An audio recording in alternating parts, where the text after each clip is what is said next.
हम इंसान लाखों साल की ज़िंदगी में जब से होश संभाला तब से हमें आए दिन हर नई खोज में लेके जा रहा है, जिसे सोचने पर हमें मजबूर कर देती है। आज हम सभी जानते हैं हमारी सोलर सिस्टम में मौजूद सभी ग्रहों में से पृथ्वी पर ही क्यों जीवन की अस्तित्व है। क्यों हमें आज तक ब्रह्मांड में खोजे गए खरबों ग्रहों में से एक भी ग्रह में जीवन की सबूत नहीं मिली। आखिर इसके वजह क्या है? क्या हम इंसानों द्वारा बनाया गया टेक्नोलॉजी सटीक डाटा नहीं दे पा रहा है और हम इसे समझने की गलती कर रहे हैं, या फिर वास्तविक में उस प्लानेट पर लाइफ यानी जीवन ही नहीं है? मान लीजिए जीवन है भी तो वो किस तरह की होगा। हमारी धरती पर प्राचीन सभ्यता से मौजूद कुछ ऐसी चित्रलिपि मिली जो हमें हमारी धरती के बाहर की ग्रह यानी एक्सोप्लैनेट पर जीवन होने की सबूत देता है। और इसी सबूत को वास्तविक में प्रूव करने के लिए पहले हम जानना चाह हमारी धरती पर जीवन क्यों बन पाया, और इसके जवाब में हमें मिली पानी, जो हाइड्रोजन और ऑक्सीजन के मिलने पर बनती है।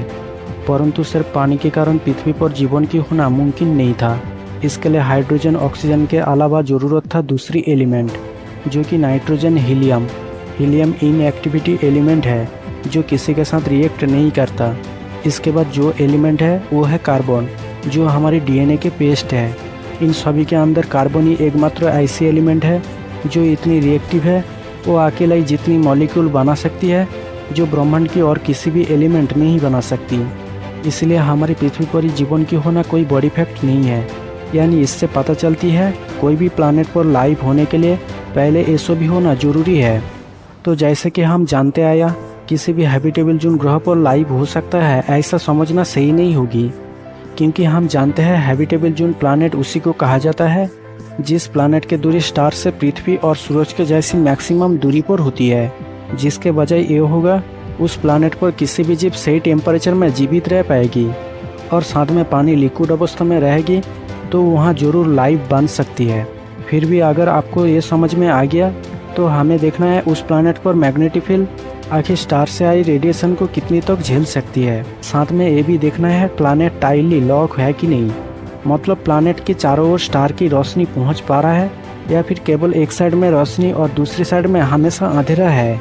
पर ये बड़ी बात नहीं है।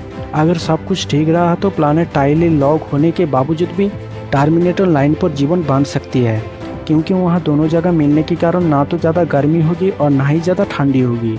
बिल्कुल लाइफ के लिए सही टेम्परेचर होगी। मान लीजिए वहाँ जीवन को बसाना या फिर बांधने के लिए सब कुछ परिस्थितियाँ सही है, या फिर वहाँ लाइफ यानी जीवन वास्तविक में मौजूद है। फिर भी गलत हो सकती है हमारी देखने की तरीका में, क्योंकि हम जो भी चीज़ या वस्तु को देख पाते हैं वो टाइम के चलने की स्पीड में। जैसे कि हमारी सूरज की रोशनी को धरती पर पहुँचने के लिए 8 मिनट टाइम लग जाते हैं। यानी जब हम सुबह सूरज को उगते हुए देखते हैं जिस पोजीशन में, असल में 8 मिनट पहले सूरज उस पोजीशन से निकल चुका है और हम उसे देख पा रहे हैं 8 मिनट के बाद, यानी अतीत में। सेम उसी तरह हम इंसानों की बनाया गया टेक्नोलॉजी द्वारा लाइट ईयर्स के दूरी पर जो प्लानेट को खोज पा रहा है और उसके जो डाटा को हासिल कर पा रहा है, इस डाटा को सोचते हैं हम रियल टाइम के इन्फॉर्मेशन। पर ऐसा नहीं है। मान लीजिए कोई प्लानेट हमसे 100 लाइट ईयर्स दूरी पर है, यानी जहां लाइट को पहुंचने के लिए 100 साल टाइम लग जाएगी। मतलब हमारी कैलकुलेशन में आज से 100 साल पीछे उस प्लानेट की जानकारी को हासिल कर पा रहा है, जो कि ये अभी का नहीं है। हो सकता है उस टाइम इस प्लानेट पर कोई जीवन की शुरुआत नहीं हुआ होगा जो हमें आज दिख रहा है, या फिर मान लीजिए उस टाइम प्लानेट पर जीवन की शुरुआत हो गया था, लेकिन हम समझेंगे कैसे? क्योंकि अगर हम हमारी धरती की बात करें तो हर साल नई नई प्रजाति के जीव पैदा हो रहा है और विलुप्त भी हो रहा है। इनमें से हम किसी को समझ पा रहा है तो किसी को नहीं। या फिर दूसरी ओर देखें तो हमारी पास की ग्रह मंगल, जो हमारी बहुत करीब है, नासा, इसरो जैसी स्पेस एजेंसी सैटेलाइट, रोवर हर तरह की टेक्नोलॉजी को भेज के जीवन को बसाने के चक्कर में परीक्षा कर रहा है। पर सालों निकल जाने के बाद भी मंगल ग्रह की पूरी डाटा को कलेक्ट नहीं कर पा रहा है। एटमॉस्फेयर में सैटेलाइट और मंगल ग्रह के ऊपर रोवर मौजूद होने के बावजूद भी हर टाइम कोई ना कोई नई सूचना मिलते जा रहा है, जिसे अब तक हमने इतने करीब रह के भी जान नहीं पाए। तो जरा सोचिए, जो हैबिटेबल जोन प्लानेट हमसे 100 या 1000 लाइट ईयर्स दूरी पर है, उसे हम यहाँ से हमारी बनाए गए टेक्नोलॉजी द्वारा देखकर कैसे कंफर्म कर सकते हैं वहाँ लाइफ है कि नहीं। वैज्ञानिकों ने टेक्नोलॉजी टेलीस्कोप द्वारा जो एक्सोप्लैनेट के तस्वीर को ले पाते हैं उसे इस तरह से दिखता है। तो समझ सकते हैं इससे जानकारी हासिल करने में कितनी परेशानी होती होगी। हमारी धरती पर दो टाइप के जीवन मौजूद है जो इस वातावरण में रिएक्ट करते हैं। वो है सिंगल सेल्स और मल्टी सेल्स। जो कि सिंगल सेल्स पेड़ पौधा में और मल्टी सेल्स हम इंसान और बाकी सभी जीव में मौजूद है। ये सेल्स इस वातावरण में रिएक्ट कर पाने के कारण आज हम जीवित हैं। मान लीजिए किसी भी कारण हमारी धरती को छोड़ के दूसरी प्लैनेट पर शिफ्ट हो जाते हैं तो क्या होगा।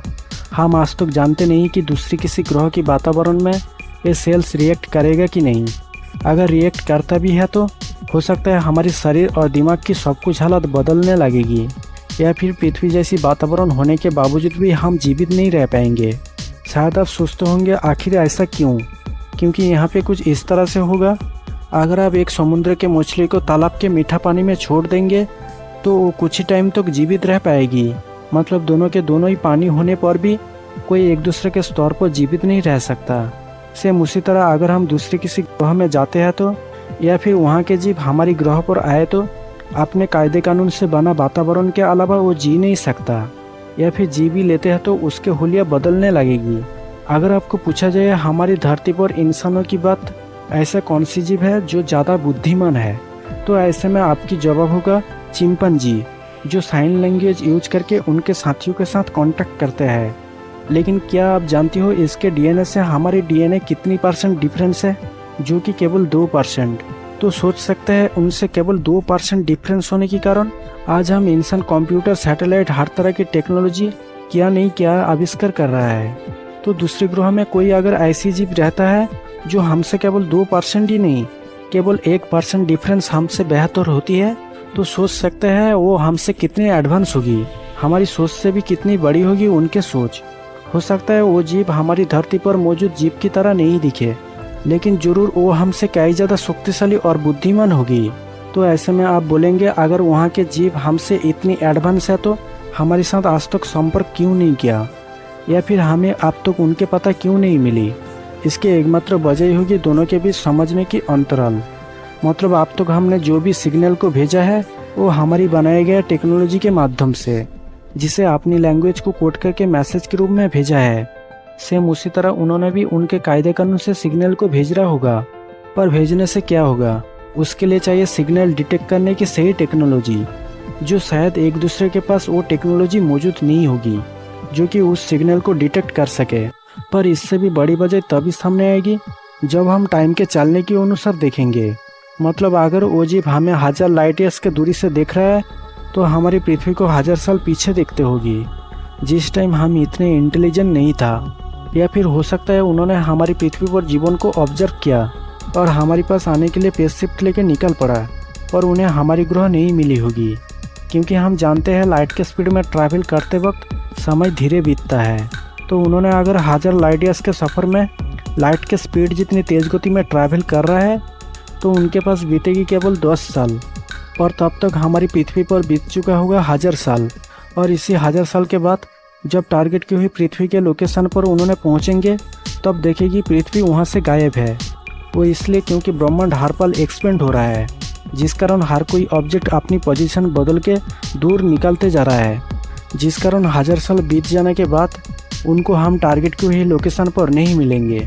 मान लीजिए हम ऐसा कोई ग्रह पर स्पेसशिप लेकर पहुंच जाते हैं जहां सब कुछ सही होने के बावजूद भी वहां जीवन की कोई अस्तित्व नहीं है। फिर भी अगर हम वहाँ की मिट्टी में एक्सपेरिमेंट करके नई लाइफ यानी जीवन को बनाते हैं तो वो कैसा होगा। इसके जवाब आप लाइव नाम की एक हॉलीवुड मूवी को देखकर अंदाज़ा लगा सकते हैं। इस मूवी के कहानी में मंगल ग्रह से मिट्टी के एक सैंपल लिया जाता है और इसी मिट्टी को अंतरिक्ष पर एक्सपेरिमेंट करके एक नई जीवन बनाए जाते हैं जो हमारी सेल से बिल्कुल अलग तरीके की जीव होती है।